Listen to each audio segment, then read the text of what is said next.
Assalamualaikum warahmatullahi wabarakatuh. Jadi di sini saya akan mempresentasikan jurnal yang berjudul Analisis Hidrologi untuk Pendugaan Debit Banjir dengan Metode Nakayasu di Daerah Aliran Sungai Waibesai. Penulis Repinka Cornelia, Suprapto, dan Kelik Istanto. Tektan Jurnal Ilmiah Teknik Pertanian, volume 6, nomor 2. Dosen pengampu mata kuliah hidrologi, Ibu Dr. Hajah Bainah Saridewi, Shut, MP, PhD, Bapak Dr. Insinyur Slamet Budi Yuwono, MSI, Ibu Macia Kartika Sani, Shut, MSc, Bapak Dr. Insinyur Gunardi Joko Winarno, MSI. Nama saya Rangsetri Pinanggi, NPM 2014151017, Angkatan 2020, Jurusan Kehutanan, Fakultas Pertanian, Universitas Lampung. Pendahuluan. Pada umumnya, banjir disebabkan karena kurangnya resapan air di daerah hulu. Sementara, curah hujan cukup tinggi sehingga menyebabkan aliran permukaan atau runoff yang besar sehingga performa sungai yang ada tidak mampu untuk menampungnya. Sungai Waibesai berada di Provinsi Lampung. Pada wilayah tersebut terjadi kerusakan daerah tangkapan hujan, berubah bentuk pada alur sungai yang mengakibatkan adanya erosi tebing, serta terjadinya pendangkalan pada aliran sungai akibat sedimentasi. Tujuan: analisis hidrologi pada penelitian ini dibuat untuk memperkirakan curah hujan dan rencana debit banjir pada tahun yang akan datang, sehingga debit banjir yang akan datang dapat diantisipasi dan kerugian masyarakat dapat dikurangi. Metode penelitian, alat dan bahan. Alat yang digunakan pada penelitian ini meliputi komputer, AutoCAD, dan ARC-GIS. Sedangkan bahan yang digunakan yaitu data curah hujan dan peta das Waibesai. Prosedur penelitian. Prosedur yang digunakan pada penelitian ini sebagai berikut. 1. Penentuan curah hujan harian maksimum. 2. Pembuatan poligon tension. 3. Perhitungan curah hujan rata-rata maksimum. 4. Perhitungan distribusi frekuensi.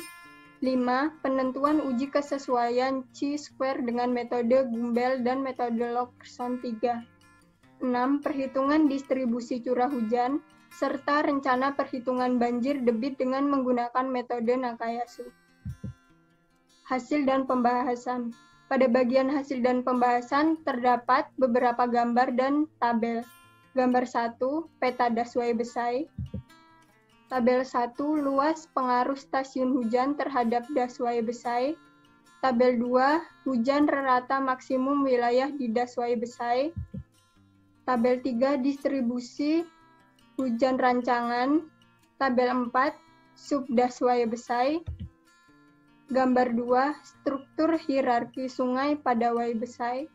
Gambar 3, grafik hidrograf banjir di titik A, Waibesai Hulu plus Waijelabat. Gambar 4, grafik hidrograf banjir di titik B. Gambar 5, grafik hidrograf banjir di titik C. Gambar 6, grafik hidrograf banjir di titik D. Gambar 7, grafik hidrograf banjir di titik E. Gambar 8, grafik hidrograf banjir di titik F. Gambar 9, grafik hidrograf banjir di titik G. Gambar 10, grafik hidrograf banjir di titik H. Dan gambar 11, grafik hidrograf banjir di titik I. Berdasarkan data tersebut, diperoleh hasil sebagai berikut. 1.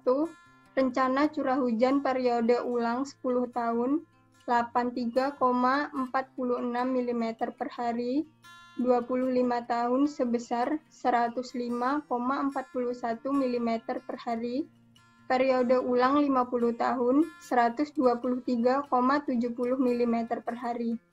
2.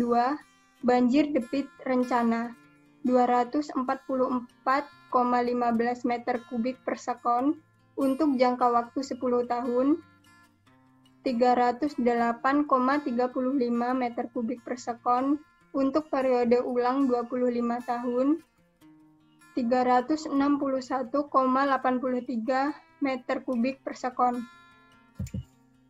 Pembahasan, syarat minimal panjang data dalam analisis hidrologi adalah 10 tahun. Maka dengan demikian, data yang digunakan telah memenuhi syarat. Distribusi frekuensi adalah pengelompokan data ke dalam beberapa kategori yang menunjukkan banyaknya data dalam setiap kategori. Dan setiap data tidak dapat dimasukkan ke dalam 2 atau lebih kategori. Dalam perhitungan curah hujan, digunakan distribusi frekuensi untuk memudahkan dalam mengelola data. Kesimpulan. Kesimpulan dari penelitian ini sebagai berikut. Rencana curah hujan setelah uji Chi-square diperoleh untuk periode ulang 10 tahun sebesar 83,46 mm per hari, jangka waktu 25 tahun sebesar 105,41 mm per hari, periode ulang 50 tahun sebesar 123,70 mm per hari. Banjir debit rencana diperoleh dengan metode hidrograf satuan Nakayasu sebesar 244,15 meter kubik per detik untuk jangka waktu 10 tahun 308,35 meter kubik per detik untuk periode ulang 25 tahun 361,83 meter kubik per detik untuk jangka waktu tertentu lebih dari 50 tahun. Waktu yang dibutuhkan untuk terjadinya banjir puncak dari hulu ke hilir adalah 19 jam. Sekian presentasi dari saya. Jika ada salah-salah kata saya mohon maaf. Saya akhiri. Wassalamualaikum warahmatullahi wabarakatuh.